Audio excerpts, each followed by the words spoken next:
In 2014, a graduate student named Mark Bish drove a Volkswagen Jetta from Seattle to Los Angeles with a tailpipe sensor bolted to the trunk. And by the time he reached California, he'd stumbled onto one of the largest corporate frauds in automotive history. The car was supposed to be clean diesel, Volkswagen's proudest engineering achievement, marketed as tough on power and gentle on the planet. But on the open road, that Jetta was pumping out nitrogen oxide at up to 40 times the legal limit, and nobody at Volkswagen had ever expected anyone to actually check. Inside Volkswagen's Wolfsburg headquarters, engineers had built something they called the defeat device, a few lines of software buried in the engine control unit since 2009. The code could detect testing conditions, the steering wheel sitting motionless, the wheels spinning without real-world variation, the exact rhythm of an EPA lab treadmill. When it sensed a test, the car switched into a clean mode, choking back performance to pass. The moment the car hit a real road, the software switched it back, restoring the power drivers had paid for and burying the truth in exhaust.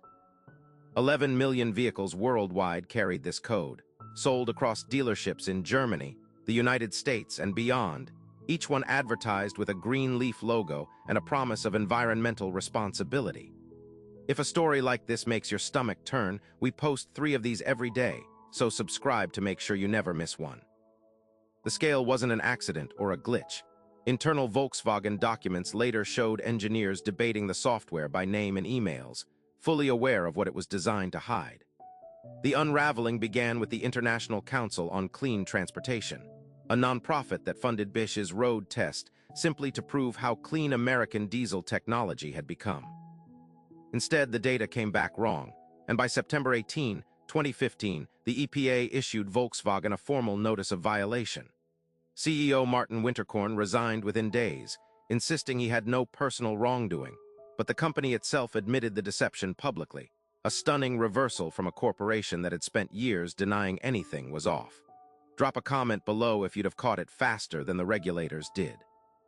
Engineer James Liang, one of the software's architects, pleaded guilty to conspiracy charges in 2016 and was sentenced to 40 months in federal prison, the first person jailed over Dieselgate.